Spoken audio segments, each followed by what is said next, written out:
हाँ हाँ। ओम नमो भगवते वासुदेवाय। ओम नमो भगवते वासुदेवाय। ओम नमो भगवते वासुदेवाय। ओम नमो भगवते वासुदेवाय। ओम नमो भगवते वासुदेवाय। ओम नमो भगवते वासुदेवाय। ओम नमो भगवते वासुदेवाय। ओम नमो भगवते वासुदेवाय। ओम नमो भगवते वासुदेवाय। ओम ओम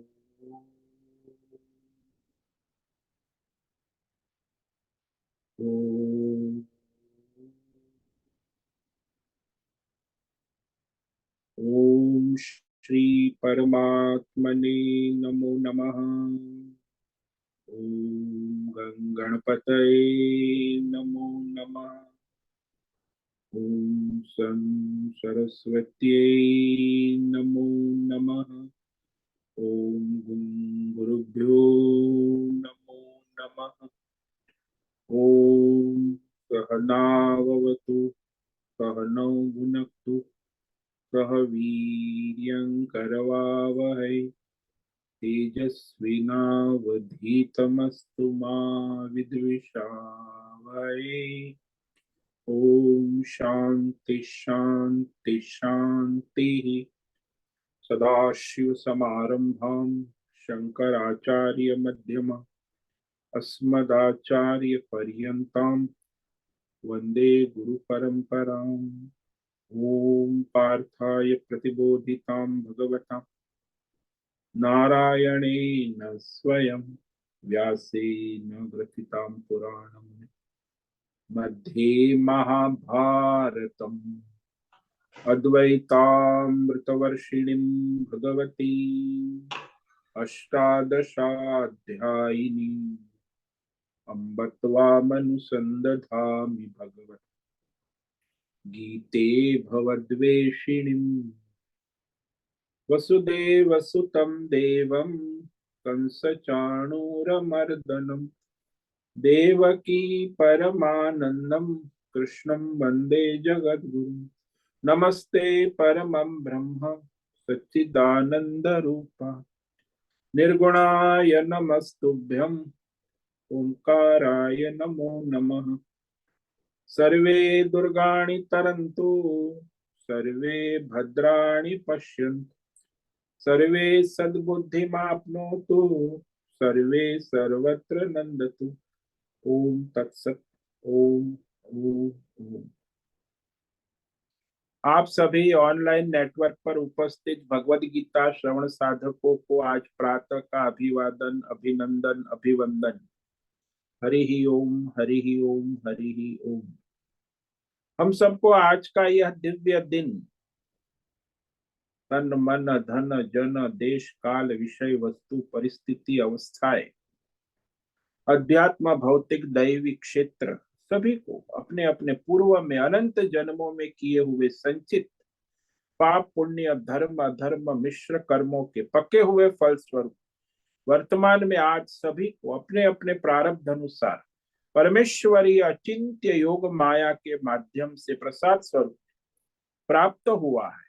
अतः आज का यह दिव्य दिन परमार्थ हेतु निष्काम सेवा यज्ञ देव यज्ञ ऋषि यज्ञ पितृ यज्ञ मानव यज्ञ भूत प्राणी यज्ञ सात्विक दान शारीरिक वाचिक मानसिक तप निष्काम कर्म योग ध्यान योग भक्ति योग ज्ञान योग साधनाएं स्वाध्याय वेद शास्त्रों का अध्ययन अध्यापन उपासना आराधना के लिए समर्पित करे और कराए।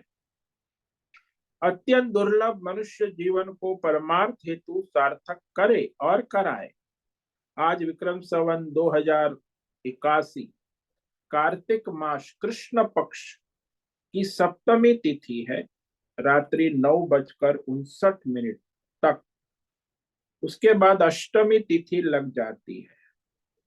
आज है मघा नक्षत्र, रात्रि 12:34 तक।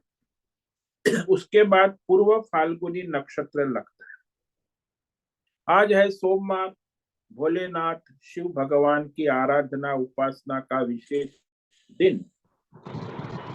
और यहाँ शीत ऋतु प्रारंभ हो चुकी है। रात्रि का न्यूनतम तापमान 10 डिग्री रहा और दिन का अधिकतम तापमान 23 डिग्री रहा। वायु की गति 5-10 किलोमीटर प्रति घंटा चल रही। गंगा जी का निर्मल प्रवाह प्रवाहित हो रहा है। और यहाँ ईस्वी सन 2023 4 दिसंबर 2023 सुबह के 7 बजने वाले हैं। कलयुग का प्रथम चरण 5248वां वर्ष 7वां वैवस्वत मनवंतर श्वेत वराह ब्रह्मा जी का 26वां दिन और 51वां वर्ष चल रहा है। तो ऐसे अनंत कोटि ब्रह्मा और ब्रह्मांडीय परमेश्वरी अचिंत्य योग माया में हमारा यह एक ब्रह्मांड, इस ब्रह्मांड में ये पृथ्वी लोक में समुद्र के ऊपर जम्बू द्वीप में विश्व का एकमात्र वैदिक राष्ट्र भारत में उत्तर हिमालय प्रांत में उत्तराखंड राज्य में टिहरी जिले में हिमालयन शिवालिक पर्वतमाला के अंतर्गत मणिकूट पर्वत के ऊपर नीलकंठ महादेव के सामने ऋषिकेश नगरी में मुनि की रेती प्रांत में शीशमजाड़ी अवधूतवाड़ा आश्रम के सी ब्लॉक के पहले माले से 5 नंबर कमरे से गंगा किनारे से हम स्वामी उत्तमानंद सरस्वती भगवद गीता के आचार्य शिष्य स्वामी चिन्मयानंद सरस्वती महाराज कैवल्याद्वैत वेद व्यास भगवत पाद शंकराचार्य जी की श्रृंगेरी संन्यास परंपरा से शिक्षित दीक्षित सनातन वैदिक भारतीय हिंदू धर्म अनुसार संपूर्ण भगवद गीता ज्ञान यज्ञ ऑनलाइन चैतन्यमय जीवंत लाइव प्रसारण के अंतर्गत व्याख्यान माला में अध्याय 3 कर्म योग के श्लोक नंबर 9 और 10 पर संस्कृत एवं हिंदी में दिव्य व्याख्यान करेंगे। पवित्र सरल व्यावहारिक सटीक पूर्ण वर्ण अक्षर पद वाक्य पंक्ति श्लोक अध्यायों की संगत संधि अन्वय शब्दार्थ वाक्यार्थ भावार्थ रहस्यार्थ के यथार्थ तात्पर्य सहित वैदिक शास्त्र वेद व्यास साहित्य शंकर भाष्य एवं परंपरागत सन्यासियों की आचार्यों की टीका टिप्पणी सहित आज का यह भगवद गीता व्याख्यान करेंगे। कृपया आप सभी श्रद्धा भक्ति ध्यान से परिपूर्ण होकर के दिव्य श्रवण साधना करें, कुछ ग्रहण करें, कुछ धारण करें, कुछ अपने जीवन में चरितार्थ करें, उसमें निरंतरता लाए, अपनी अपनी आध्यात्मिक भौतिक दैवी अशांति द्वंद्व मोह विक्षेपों से रहित होकर के अधार्मिक अशास्त्रीय अपारंपरिक भ्रम भ्रांतियों से रहित होकर के शरीर इंद्रिय प्राण मन वचन कर्म से एक रूप एकाग्र होकर के शुद्ध सात्विक सूक्ष्म वेद शास्त्र आचार्य परंपरा अनुसार विवेक बुद्धि करे। पुनः पुनः इस व्याख्यान का श्रवण करे, मनन करे, चिंतन करे, चर्चा विचारणा करे, प्रचार प्रसार करे, लिंक भेजे, ग्रुप में शेयर करे, अपना और सबका परम कल्याण करे और कराए। ओम तत्सत। ओम ओम ओम। तो परसों हमने श्लोक नंबर 9 पर एक पंक्ति पर व्याख्यान किया था। तो यहाँ आप भगवान श्लोक नंबर 9 से लेके 15 तक जो यज्ञ है, ईश्वरार्थ यज्ञ कर्म, वह कैसे करे, क्यों करे, यज्ञ किसे कहते हैं और यज्ञ क्यों करना आवश्यक है, तो ईश्वरार्थ यज्ञ स्वधर्म कर्तव्य करने वाले को क्या लाभ होता है, और सारा विचार यहाँ श्लोक नंबर 9 से लेके 15 तक यज्ञ का रहस्य कह रहे हैं कि हमारे सनातन धर्म का जो मूल हार्ट एंड सोल यज्ञ कर्म है। ईश्वरार्थ, अपना स्वधर्म कर्तव्य कर्म ईश्वर के लिए, सबके हित भले के लिए करना। अब ये यज्ञ शब्द है, उसी की भगवान पूरी विस्तार से व्याख्या करने जा रहे हैं। यज्ञार्थात् कर्मणोऽन्यत्र लोकोऽयं कर्म बंधनः तदर्थं कर्म कौन्तेय मुक्त संग समाचर। भगवान जब कहते हैं यहाँ कि हे अर्जुन, वो जो सकाम कर्म है वो बंधन करने वाले हैं, और ईश्वरार्थ निष्काम कर्म है वो बंधन से मुक्ति दिलाने वाले। दोनों कर्म तो वही है, लेकिन भगवान कह रहे यज्ञार्थात कर्मण अन्यत्र अयम लोक कर्म बंधनः। भाई यज्ञ निमित्त ईश्वरार्थ, अपना जो स्वधर्म कर्तव्य कर्म सबके हित भले के लिए करने वाला मनुष्य कर्म बंधन में नहीं आता। लेकिन जो स्वार्थी है, अहंकार से अपने स्वार्थ के लिए कर्म करता है, चाहे व्यक्ति हो, परिवार हो, समाज हो, संस्था हो, कंपनी हो, राष्ट्र हो, तो मनुष्य समुदाय कहा लोक।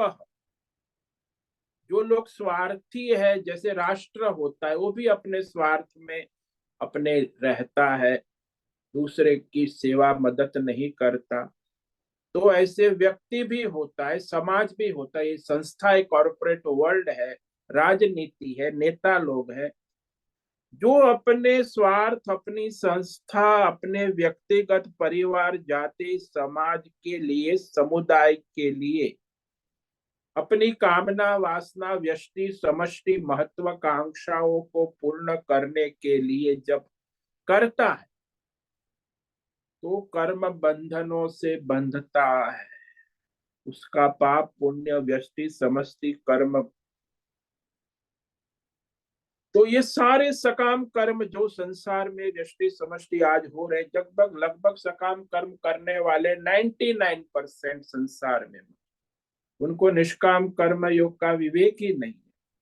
बस ऐसे ही व्यष्टि समष्टि राष्ट्र, चाहे अमेरिका हो, भारत हो, चाइना हो, ये सब अपने अपने स्वार्थ में डूबे रहते हैं और अपने अपने कर्म बंधनों में बंधे।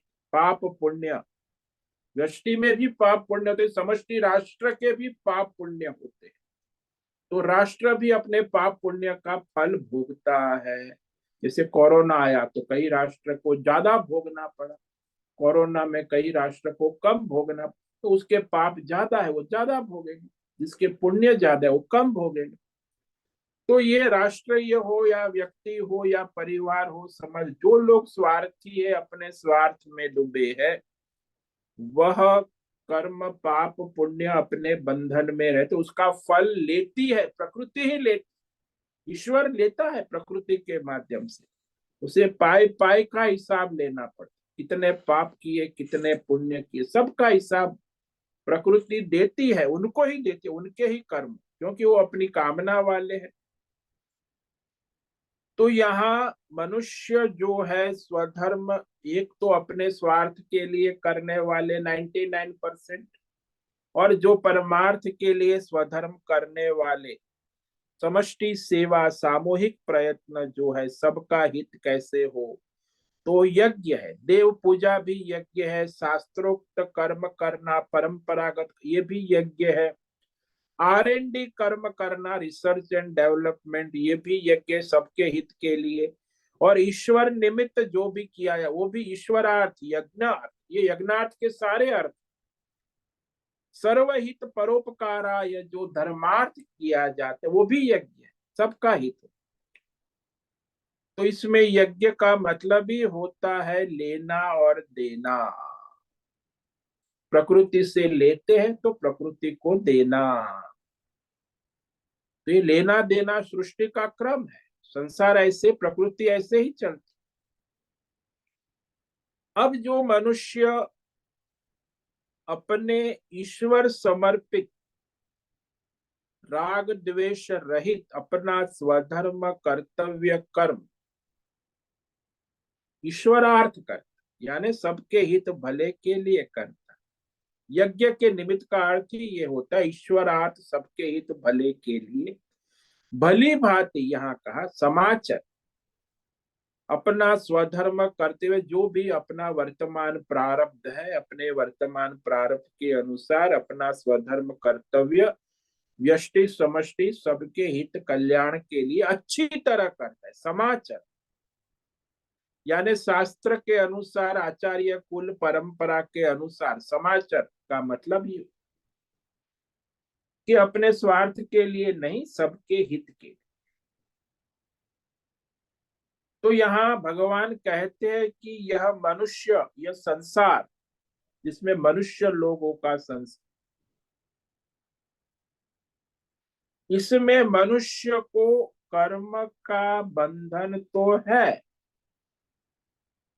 सभी मनुष्य अपने अपने कर्मों के बंधन में बंधे हुए हैं और कर्म करते उस कर्म से भी बंध जाते हैं, सकाम कर्म। तो ये पाप पुण्य कर्म बंधन का कारण होता है। और मनुष्य जानता है कि मैंने पाप किया, पुण्य किया, ये अधर्म हुआ, ये धर्म करता है। लेकिन जो ईश्वरार्थ किए गए कर्म है, स्वधर्म है, तो वह पाप पुण्य कर्म बंधन का कारण नहीं बनता। यहाँ भगवान ने कहा यज्ञार्थात कर्मण अन्यत्र अयम लोक कर्म बंधन। तो यज्ञ के सिवा, ईश्वरार्थ निष्काम कर्मों के सिवा जो भी सकाम कर्म किया जाता है, वो सारा का सारा पाप पुण्य जन्म जन्मांतर कर्म बंधन का कारण बन जाता है। सभी जीवात्मा अपने अपने पाप पुण्य कर्म बंधनों से बंधे और अभी और कर्म करते और बंधन में आते। लेकिन यज्ञ ईश्वरार्थ कहा, वेद ने स्वयं कहा है। यज्ञ क्या है? यज्ञो वै विष्णु। यज्ञ का अर्थ ही ईश्वर होता है, परमेश्वर होता है। कि मैं जो भी करता हूं परमेश्वर की कृपा से, परमेश्वर के लिए अपना स्वधर्म कर्तव्य कर्म किया जाए। तो वह कर्तव्य कर्म हमें पाप पुण्य कर्म बंधन का कारण नहीं बन सकता है। वो तो हमारे पाप पुण्य कर्म बंधन से छुड़ाने का साधन बन, क्योंकि निष्काम ईश्वरार्थ किया। लेकिन जो संसार में अपने स्वार्थ के लिए अपने कर्म स्वधर्म कर्तव्य किया जाता है, व्यष्टि समष्टि संस्थागत, अपने स्वार्थ के लिए, राष्ट्र के हित के लिए जो स्वार्थ किया जाता है, वही सकाम कर्म। सकाम कर्म ही मनुष्य को पाप पुण्य कर्म बंधन जन्मांतर का कारण बन जाता है। अभी भी वो जो भोग रहा है अपने पाप पुण्य कर्म बंधन से ही तो है। आगे भी उसका पाप पुण्य कर्म बंधन चढ़ता जाएगा। तो सकाम भाव से करता है। और ईश्वरार्थ क्या करते हो? तो ईश्वरार्थ करने का मतलब ही यज्ञ है। यज्ञार्थात ईश्वरार्थ, सबके हित भले के। तो वो यज्ञ जो है, जैसे हमने परसों कहा था ना, कि हम घी से यज्ञ करते हैं, आहुति देते हैं। तो जो यज्ञ किया, आहुति की, उसमें घी द्वारा जो धुआं उठा, वो हमारे घर में, हमारे गांव में, हमारी प्रकृति में और सारे विश्व में सर्वत्र फैल। लेकिन वो घी यदि हमने स्वयं खा लिया होता अपने परिवार में, घर में, तो हमारे पेट तक जाता, परिवार के सदस्यों तक जाता। पर हमने उस घी का हवन किया, तब वह धुएं से सारा घर, गांव और प्रकृति और विश्व सब तक पहुंच। इसी प्रकार जो भी हम अपना स्वधर्म कर्तव्य कर्म परमात्मा के लिए, ईश्वर के लिए, सबके हित भले के लिए किया जाता है, वह केवल अपने लिए न होकर सारे विश्व के कल्याण के लिए होता है। इसलिए हमारा सनातन धर्म जो है वो प्रत्येक मनुष्य का कर्म यज्ञ विश्व कल्याण के लिए, अपने स्वार्थ और अपने अहंकार और अपने भोग के लिए नहीं। तो यही सनातन धर्म का मूल आधार है, केंद्र है। तो वह सारे मंदिर में भी हम जाते देखते हैं ना कि मंदिर में हमने भोग चढ़ाया, एक दो लड्डू चढ़ाया, तो फिर वो हनुमान जी शिव जी को चढ़ाया, तो पुजारी क्या करेगा, वो लड्डू भोग चढ़ा के फिर सब प्रसाद सबको बांट के देगा, तो आपको भी मिलेगा। नहीं कि भाई आप लाए हो आपको लड्डू नहीं मिलेगा सबको मिलेगा, ऐसा तो पुजारी नहीं कहता। इसलिए कहा कि जो आपने यज्ञ किया अर्पण किया भगवान को, तो सबको अर्पित हो गया, सबके लिए हो गया, इसीलिए जिसका फल सभी को मिले वह कर्म यज्ञ हो गया, ईश्वरार्थ हो जाता है। और ईश्वर सर्वव्यापक है। ऐसा नहीं कि मंदिर में मूर्ति में बैठा है और कहीं, अरे भाई ईश्वर सर्वव्यापक है। वही यज्ञ विष्णु भगवान ही वहां उपस्थित है, उसी के द्वारा वो सर्वत्र फैल जाता है। तो इसके लिए कर्म से अन्य कर्म जो होगा, यानी ईश्वर से छोड़कर यज्ञ के निमित्त छोड़कर अपने स्वार्थ अहंकार भोग वासना कामना राग द्वेष काम क्रोध लोभ से जो भी कर्म होगा वह आपके सीमित होगा, और वो आपके खाते में पाप पुण्य के रूप में जमा हो जाएगा। क्योंकि अपने लिए है, स्वार्थ के लिए है, चाहे व्यष्टि स्वार्थ हो या समष्टि राष्ट्र के लिए हो, परिवार के लिए हो, अपने स्वार्थ के लिए ही किया गया व्यष्टि समष्टि कर्म वह पाप पुण्य कर्म बंधन का कारण हो जाता है। इसलिए व्यष्टि भी अपने पाप पुण्य भोगती है, समष्टि भी, परिवार समाज राष्ट्र संस्थाएं, आजकल जो कई कंपनियां आती है डूब जाती है, सब अपने पाप पुण्य कर्मों का फल भोगते हैं, व्यष्टि रूप से भी भोगते हैं समष्टि रूप से भी भोगते। तो ये बंधन का कारण हो जाता है। भगवान यहाँ यज्ञ का फल कहते हैं कि ईश्वरार्थ यज्ञ के लिए अपना स्वधर्म कर्तव्य कर्म करो, परमात्मा के लिए ही अपना स्वधर्म कर्तव्य को करो, उसी में तुम्हारा और सारे विश्व का कल्याण निश्चित है। लेकिन मैं कर्म करता हूं, मैं अपनी ड्यूटी करता हूं, उसका फल मुझे मिलेगा या नहीं इस बारे में कुछ चिंता न करो। मैंने कर दिया ईश्वर के लिए, सबको फल मिलेगा, तो मुझे भी तो मेरा हिस्सा मिल ही जाएगा ना। जैसे दृष्टांत दिया कि धुआं यदि हुआ तो यज्ञ के धुएं से मेरा घर तो धुआं फैल गया, लेकिन गांव में भी फैला और सारी प्रकृति में विश्व में सर्वत्र फैल, तो फल जो है सबको मिलता। और प्रसाद भी देखो कि हम किसी को चढ़ाते हैं भगवान को, तो सबको मिलता है। भगवान का प्रसाद केवल पुजारी का नहीं है, सबका है। ऐसे ही यज्ञ का उद्देश्य यही हो, अपने स्वार्थ के लिए नहीं, परमार्थ के लिए, सबके हित भले के लिए जो किया जाता है। तो वही यहाँ भगवान ने कहा कि प्रकृति में सबको हित प्राप्त हो, सबका कल्याण हो। सर्वे भवन्तु सुखिनः सर्वे सन्तु निरामया सर्वे भद्राणि माँ कश्चित्, भाई सबका हित हो, सबका कल्याण हो, सब कल्याणकारी कर्म करे, किसी को किसी प्रकार का कष्ट ना हो। यही भगवान ने कहा। इसमें मुक्त संग, ये शब्द देखो, मुक्त संग का अर्थ है कर्म फल में, सकाम स्वार्थ में आसक्ति से रहित रहकर जो मेरे कर्मों का फल मुझे ही मिले और किसी को ना, मुझे या मेरे परिवार को या मेरे राष्ट्र को मिले और किसी को ना मिले, यह संग है,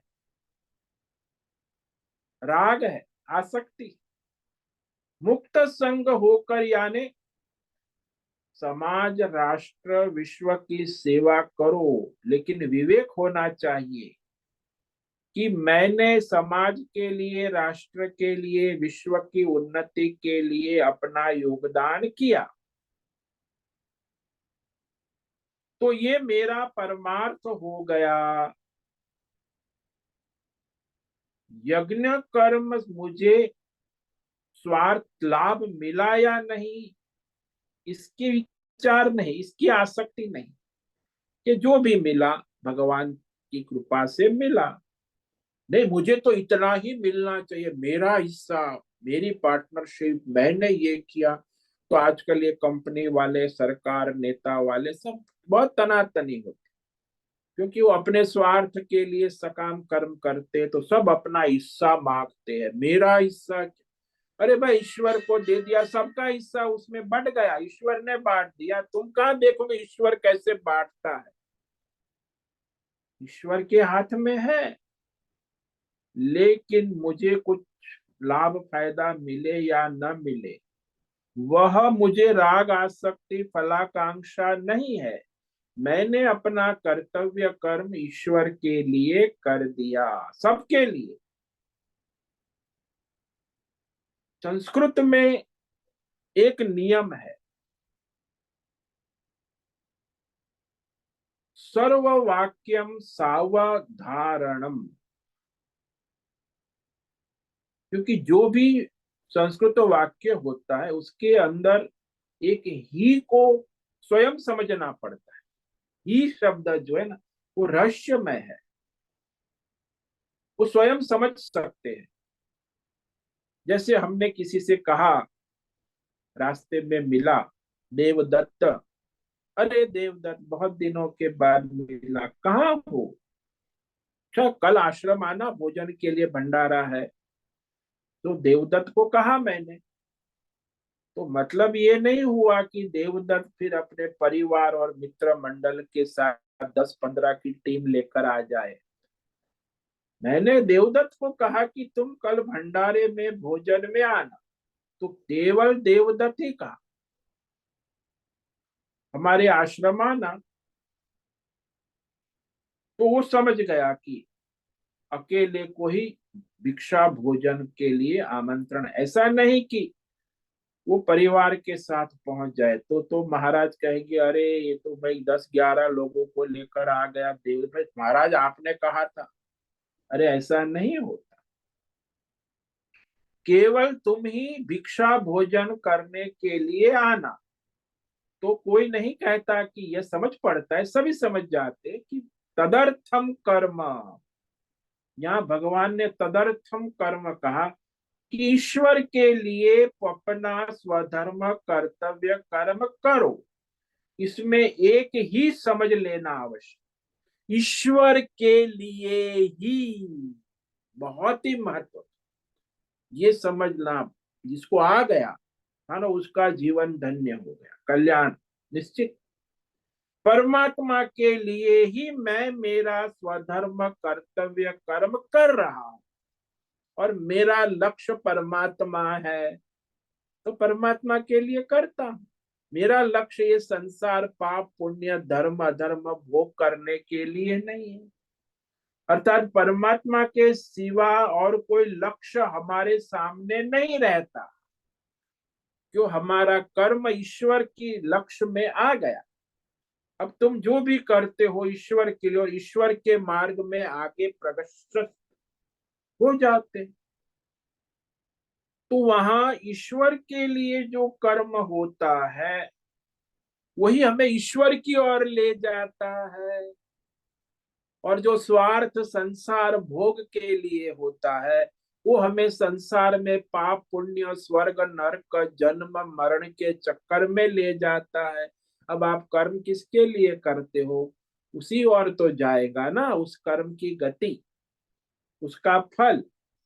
तो यहाँ ईश्वर है हमारा लक्ष्य, तो हमें ईश्वर के लिए करना। यदि हमारा लक्ष्य राष्ट्र है, ये नेता लोग बड़ा बकवास करते हैं, राष्ट्र के लिए ये करना है वो, तो राष्ट्र तक सीमित हो गया। परिवार वाले ये कहते तो वो अपने परिवार तक सीमित हो गया।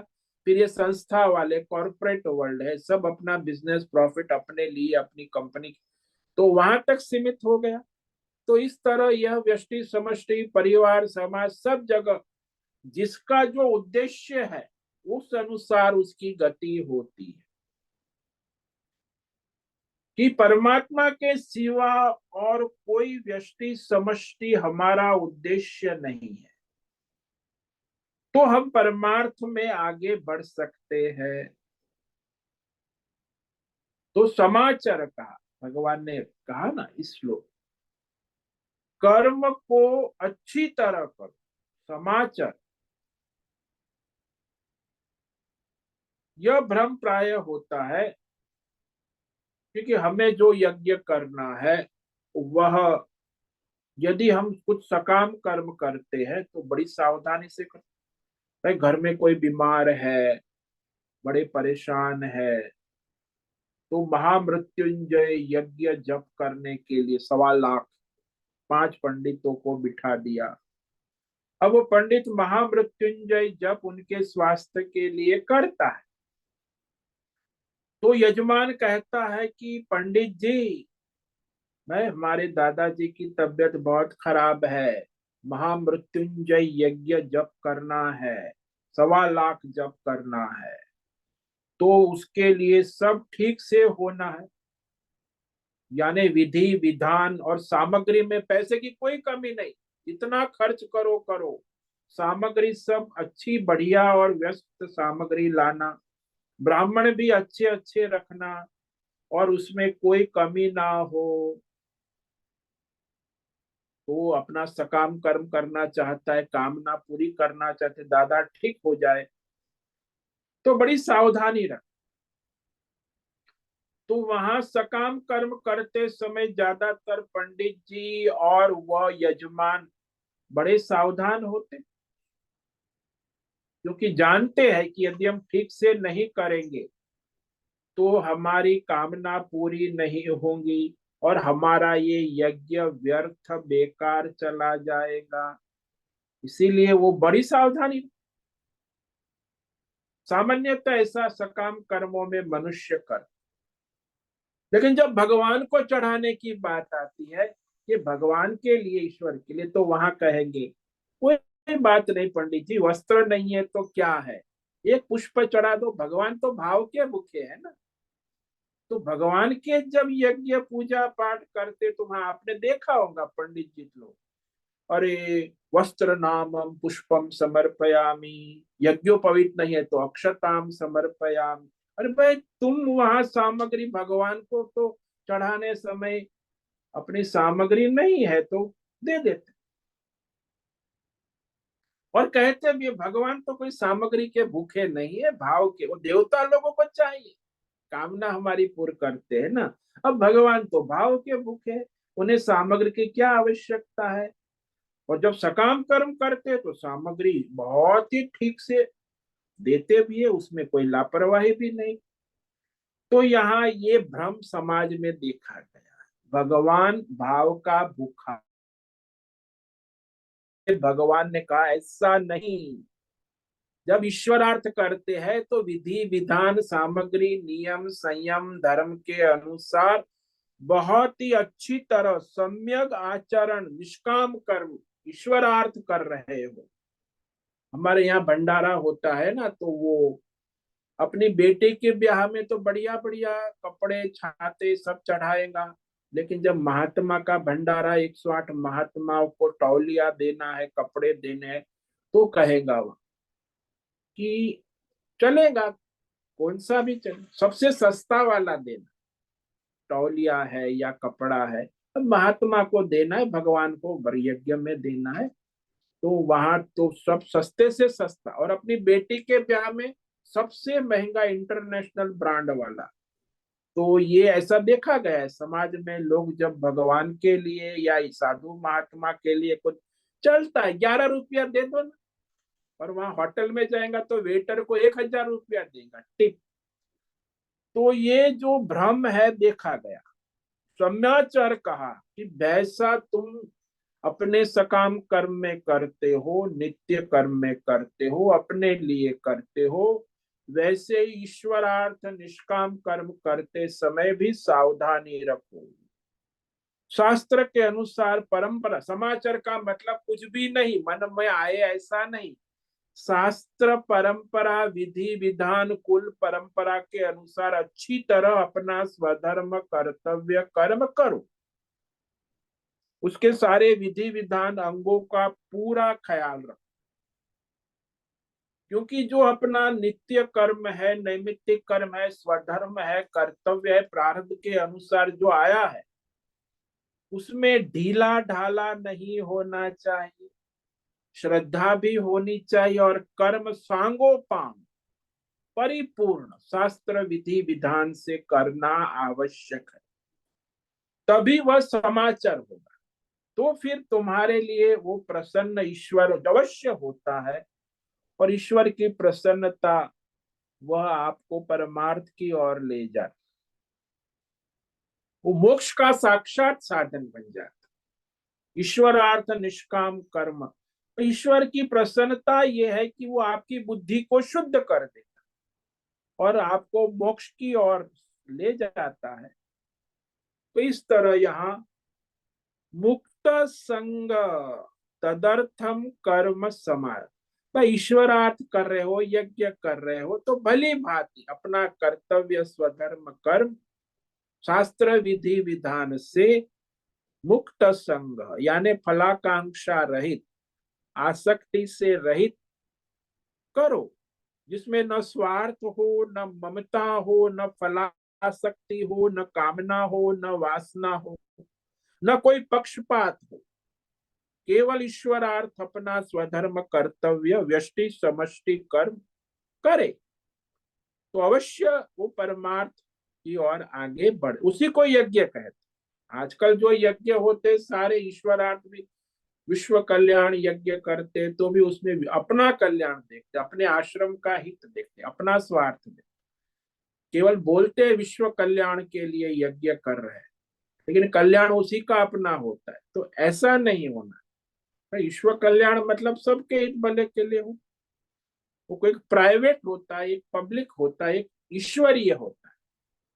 संसार में दो विचारधारा, प्राइवेट, हमारा प्राइवेट है तो प्राइवेट बंगला है, फिर ये पब्लिक सामाजिक है, और एक ईश्वरीय है। तो ईश्वर का है तो भाई सबके लिए है, पब्लिक है तो समष्टि अपनी संस्थागत अपनी संस्था के लिए है, और व्यक्ति तो व्यष्टि सब व्यक्तिगत है। तो यहाँ भगवान ने बहुत ही स्पष्ट कर दिया कि कर्म बंधन से छूटने का और कोई रास्ता है ही नहीं।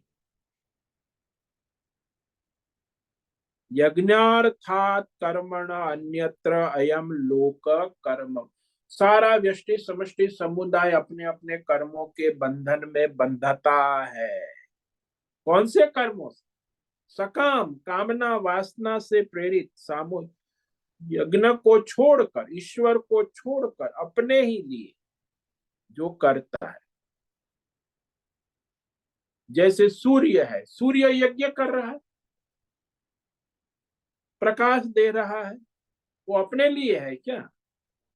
सूर्य का यज्ञ आप देखो, गंगा प्रवाहित हो रहे, यज्ञ है, सारे विश्व का कल्याण। वृक्ष है, वो फल देता है, फूल देता है, क्या अपने लिए देता है? सबका हित कर, तो हमारे कर्म भी फूल हो जाए, पुष्प हो जाए, फल हो जाए, जो फले सबका हित करे, सबका कल्याण। तो ये हुआ यज्ञ के अतिरिक्त कोई भी मनुष्य सकाम कर्म करता है स्वार्थ से, तो वह कर्म उसे बंधन में डाल, यानी जन्म मरण, पाप पुण्य, सुख दुख, अनेक प्रकार के द्वंद्व समस्या, आजकल जितनी भी आध्यात्मिक भौतिक दैवी अशांति परंपरा, उसका मूल कारण यही है, स्वार्थ। सकाम कर्म अपना अपने लिए, अपने परि, वो स्वार्थ केवल व्यष्टि नहीं होता, स्वार्थ समष्टि भी होता है। पारिवारिक स्वार्थ है, संस्थाकीय स्वार्थ है, राष्ट्रीय स्वार्थ है, राष्ट्र भी स्वार्थी होते पूरे। तो उनका पाप पुण्य का मीटर ईश्वर उसके कर्म के हिसाब से देता है, तो भोगना पड़ता है सभी को, व्यष्टि समष्टि सारे। तो कर्म बंधन, हाँ यही तो कर्मों का बंधन है। इसीलिए मुक्त संग, आसक्ति से रहित होकर, फल और कर्म के राग आसक्ति से रहित होकर, ईश्वर समर्पित भाव से, ईश्वर समर्पित मतलब सर्वे भवन्तु सुखिनः, सारे विश्व का कल्याण, ऐसी भावना से अपना जो प्रारब्ध है वर्तमान में, वर्तमान देश काल परिस्थिति के अनुसार, जहां जो वर्तमान क्षण में, ऐसा नहीं कि बाद में करेंगे, अभी तो टाइम नहीं, अभी तो कर ले सकाम, फिर बाद में रिटायर्ड होके निष्काम करेंगे। अरे मूर्ख, अभी सकाम करेंगे तो बाद में रिटायर्ड होके तू क्या खाक करेगा निष्काम कर? तो ये सब भ्रम है। अभी इसी क्षण मुक्त संग, वर्तमान प्रारब्ध अनुसार अपने स्वधर्म करते, ईश्वरार्थ तदर्थम कर्म समाचर। तो जो भी अपना नित्य नैमित्तिक कर्तव्य स्वधर्म कर्म है, वह कर्तव्य कर्म सम्यक आचर, समाचार का मतलब यानी ईश्वरार्थ, शास्त्र आचार्य कुल परंपरा अनुसार निस्वार्थ। ये सृष्टि सारी यज्ञ है, ईश्वरार्थ चलती, ईश्वर चलाते, इसीलिए यह यज्ञ करो। अब आगे सारी सृष्टि यज्ञ से चल रही है, चलती आई है, चल आप भी करो। अब कैसे सृष्टि यज्ञ से चलती है, तो ये आगे श्लोक नंबर 10 में, यज्ञ किसे कहते, उसे क्यों करना चाहिए, यज्ञ करने वाला, ईश्वरार्थ करने वाला सारे पाप पुण्य कर्म बंधन से कैसे छूट जाता है, ये आगे के श्लोक में कहने जा रहे हैं। इस श्लोक को आज पढ़ेंगे, इस पर व्याख्यान तो कल करेंगे।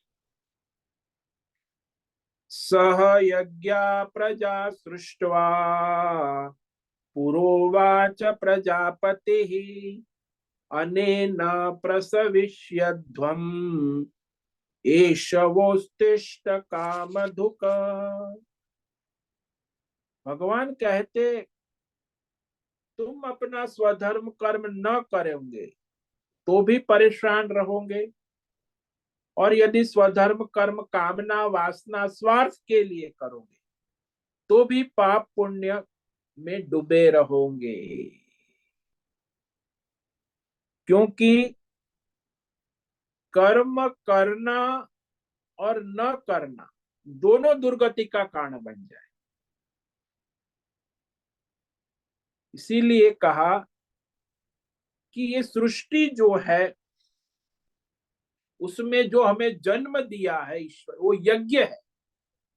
हमारा जीवन है वो भी यज्ञ है, और प्रतिक्षण जो हम कर्म करते वो भी यज्ञ है।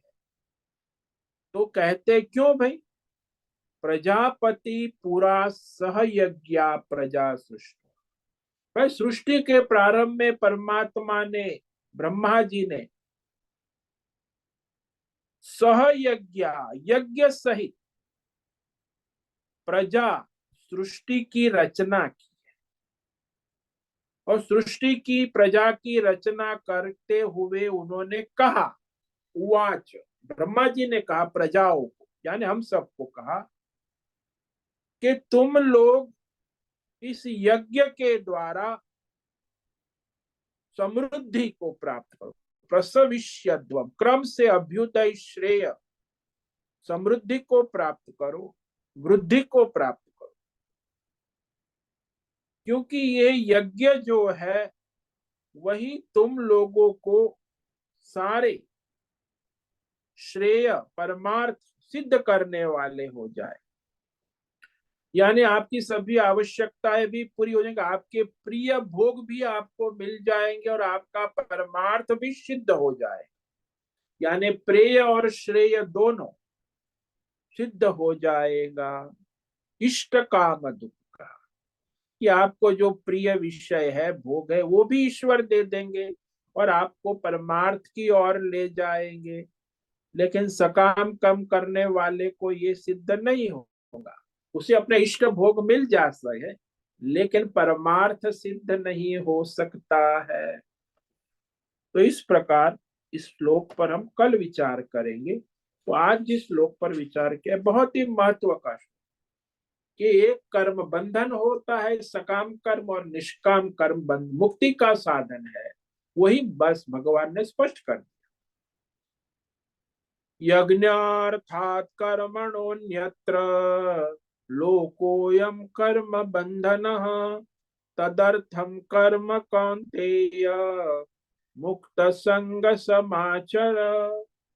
स्पष्ट कहते हैं भगवान, यज्ञार्थात ईश्वरार्थ निष्काम कर्म को छोड़कर जो भी सकाम कर्म करने वाली व्यष्टि समष्टि संस्था राष्ट्र है, वह मनुष्य समुदाय अपने पाप पुण्य धर्म अधर्म कर्मों से बंध जाता है जन्म जन्मांतर। कर्म बंधन, किंतु जो अपनी फलाशक्ति कामना वासना रहित होकर ईश्वरार्थ मुक्त संग, मुक्त संग यानी ईश्वर समर्पित अपना स्वधर्म कर्तव्य कर्म सबके हित भले के लिए करते हैं, ईश्वरार्थ, तो वह सबसे श्रेष्ठ कर्म कहा जाता है। कर्म समाचर, सम्यक आचरण करने को कहा, कि भाई कर्म में लापरवाही ना करे। जैसे वो कहा कि भाई हमारे दादाजी के लिए यज्ञ करना है, तो बहुत ही सामग्री सब खर्चा पानी चिंता ना करे, ठीक से सकाम में तो बड़ा सावधान, लेकिन जब निष्काम आती है तो चलता है। भगवान तो भाव के भूखे है ना, तो ऐसा भगवत कार्य लापरवाही से ना करे, समाचार भली भांति ईश्वर कार्य ईश्वरीय कार्य अपना करे, और वह सृष्टि में परमार्थ की ओर ले जाने वाला हो जाता है। ओम नमो नारायणाय, ओम नमो नारायणाय, ओम नमो नारायणाय, ओम नमो नारायणाय, ओम नमो नारायणाय। कायेन वाचा मनसेन्द्रियैर्वा बुद्ध्यात्मना वा प्रकृते स्वभाव करोमि यद्यत् सकलं परस्मै नारायणायेति समर्पयामि। ओम सर्वे भवन्तु सुखिनः, सर्वे सन्तु निरामयाः, सर्वे भद्राणि पश्यन्तु, मा कश्चित् दुःखमाप्नुयात्, अस्तु मा सद्गमय, तमसो मा ज्योतिर्गमय, मृत्योर्मा मृतंगमय। ओम पूर्णमद पूर्णमिदं पूर्णात् पूर्णमुदच्यते पूर्णस्य पूर्णमादाय पूर्णमेवावशिष्यते। ओम शांति शांति शांति। शंकरं शंकराचार्यं केशवं बादरायणं सूत्र भाष्य कृतौ वंदे भगवन्तौ पुनः पुनः। ईश्वरो गुरुरात्मेति मूर्तिभेद विभागिने व्योमवद्व्याप्तदेहाय दक्षिणामूर्तये नमो। ओम गुं गुरुभ्यो नमो नमः। ओम तत्सत् ब्रह्मार्पणमस्तु। ओम ओम ओम।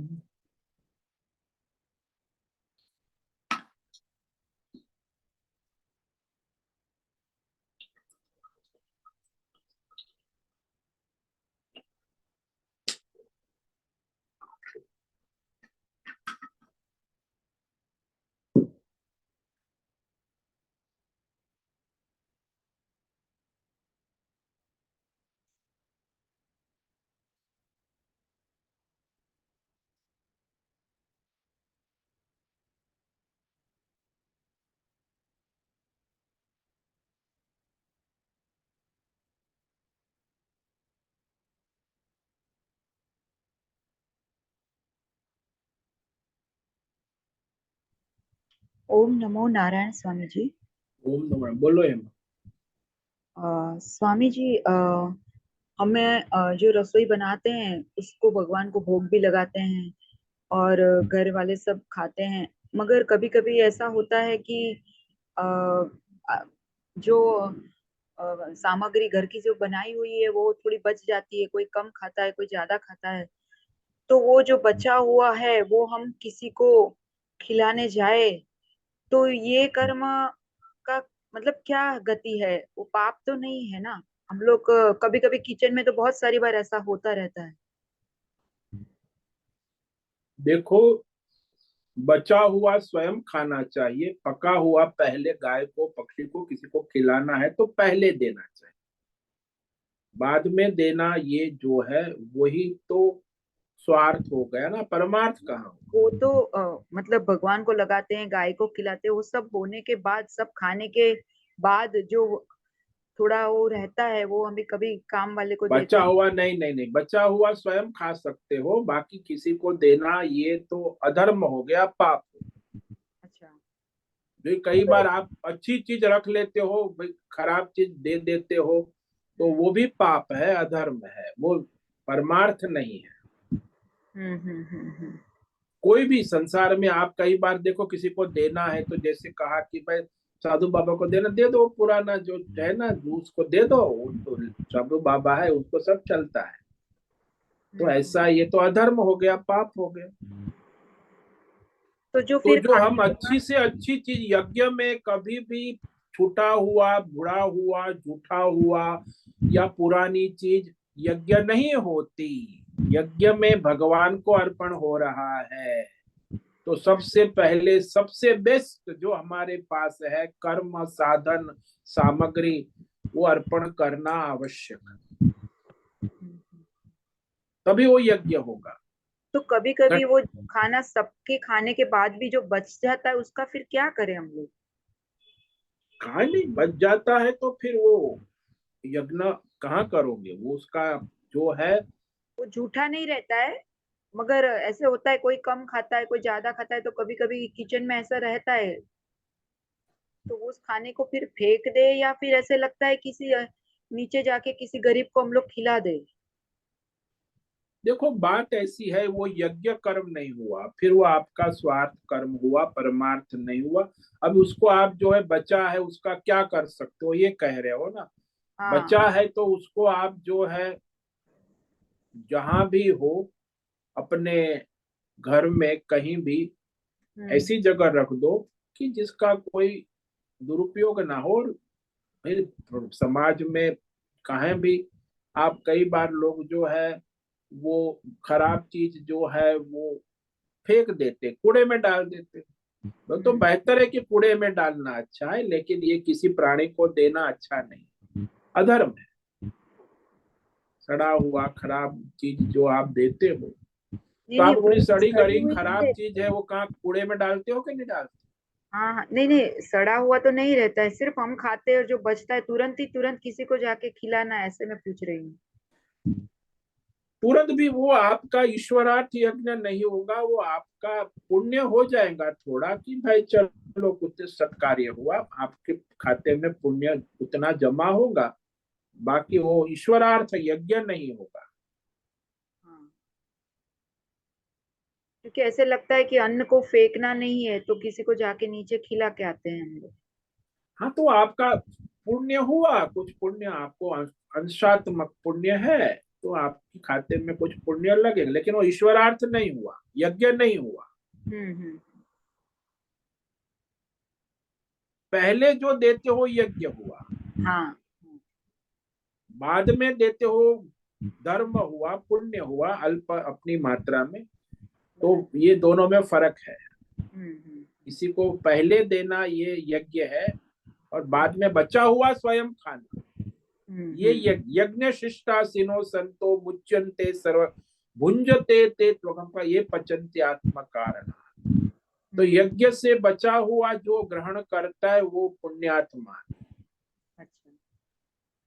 उसके सारे पाप का क्षय हो जाता है। हम्म और जो अपने स्वार्थ के लिए खा के बाद में देता है वो पाप देता है, पाप खाता है, तो पाप कह दिया।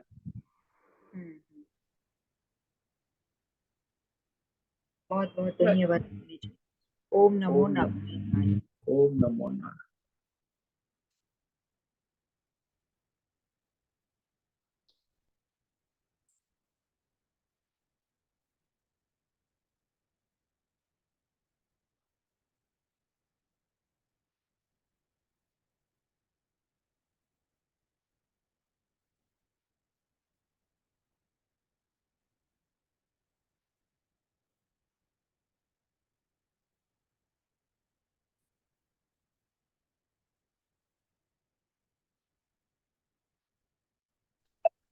स्वामी जी, हाँ मनुष्य, तो हम जो कमाई करते हैं उसमें से कुछ ऐसा शास्त्रों में बताया गया है कि कितना प्रतिशत या कुछ कैसे दान करना है, ऐसा कोई गाइड है वहां पे?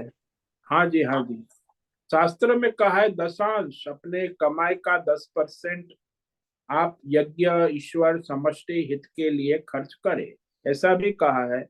और दूसरे भी एक बात कही है कि एक चतुर्थांश अपने परिवार के लिए, अपने लिए, एक चतुर्थांश अपने सेविंग के लिए, भविष्य के लिए, एक चतुर्थांश अपने समाज के लिए, एक चतुर्थांश ईश्वर के लिए। तो ऐसे 4 भाग में बांट, ये भी कहा है। अब इसमें जिसका जो योग्यता है उस अनुसार उसे अपने का विनियोग करना चाहिए। हालांकि संपूर्ण भी ईश्वर के लिए अर्पण करना चाहिए, ये भी कहा है। अब आप क्या चाहते हो कि भाई आप कामना वाले हो तो फिर 10% तो ईश्वर को दो, तो आपका हित होगा। संसार में सकाम कर्म तो एक चौथा चौथा हिस्सा जो है अपने लिए, परिवार के लिए, समाज के लिए और ईश्वर के लिए। तो ऐसे, और यदि ईश्वरार्थ सारा समर्पण करते हम्म, तो आपका यज्ञ हो गया। हम्म। तो तो कई वो बार स्वामी यज्ञ, जी तो कई बार स्वामी जी हम डोनेट तो करते हैं बहुत सारी जगह पे, लेकिन फिर वो संस्था भी कई बार जैसे आपने बताया कि वो भी अपने पर्सनल इंटेंशन के लिए ही करते हैं, तो उसका फल क्या होगा फिर? हाँ वो तो फिर वो अपने स्वार्थ के लिए है। तो आपने जो दान दिया वो यदि ईश्वरार्थ दिया और ईश्वरार्थ खर्च नहीं किया, तो वहां भी वो आपको दोष लगेगा कि भाई आपका ईश्वरार्थ नहीं हुआ, उसके स्वार्थ में चला गया। सामने भी ईश्वरार्थ होना आवश्यक है ना। जो आपने ईश्वरार्थ दिया तो ईश्वरार्थ ही होना चाहिए ना। अभी आपने पुजारी को 100 रुपया दक्षिणा दी कि पुजारी जी ये भगवान के लिए भोग चढ़ाने के लिए है, तो हम्म, उसने वो भोग चढ़ाया नहीं और अपने परिवार अपने जेब में रख लिया। तो फिर आपने तो दिया था, अब वो पुजारी ने रख लिया, तो उसका दोष तो लगेगा, आपको भी लगेगा, उसको भी लगेगा। ईश्वरार्थ तो गया नहीं। ठीक। हम्म, हम्म, ठीक है स्वामी। ऐसा तो होता है। इसीलिए ईश्वरार्थ में सब जगह टोटली ऊपर से लेके नीचे तक हम्म, ईश्वरार्थ चैनल बनी रहे। बीच में कोई घुस खा लेता है तो वो फिर उसका दोष, वो अधर्म हो जाते हैं, सबको लगता है, ऊपर से नीचे सबको।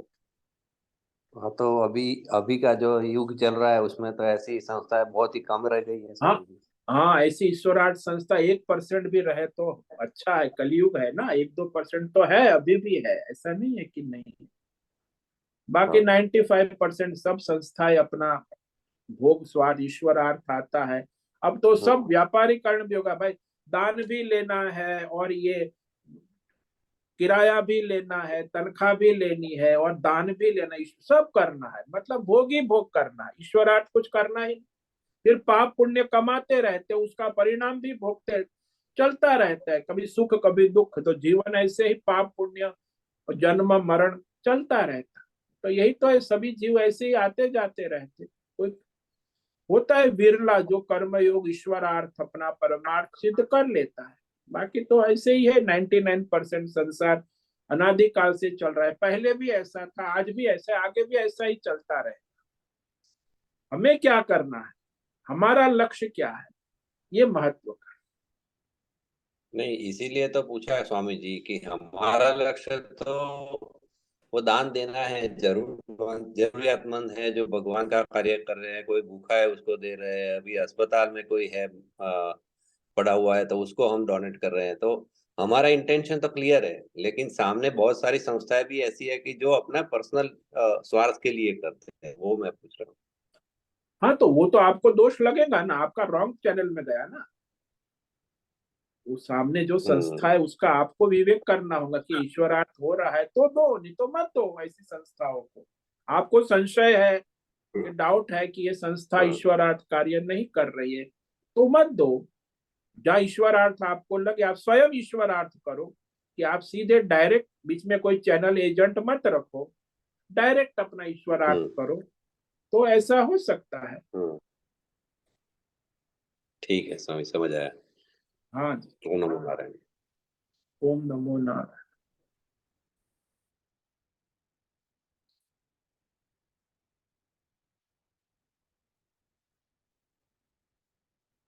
ठीक है, आज का समय पूरा हो रहा है। सभी साधकों को आज का ओम नमो नारायण। सभी साधकों को आज का ओम ओम नमो नमो नारायण। नारायण ओम स्वामी नमो जी। नारायण ओम नमो स्वामी। नारायण। ओम नमो नारायण। सभी साधकों को ओम ओम नमो नमो से नारायण। ओम नमो नारायण। बहुत से निवेदन है, आज का सत्संग पूर्ण करें। ओम नमो नारायणाय। ओम ओम नमो नमो नारायण नारायण स्वामी। ओम नमो नारायण स्वामी आज जी। का यह दिव्य सत्संग हम यही पूर्ण करते हैं। सभी साधकों को ओम नमो नारायण। सभी साधकों को ओम नमो नारायणाय।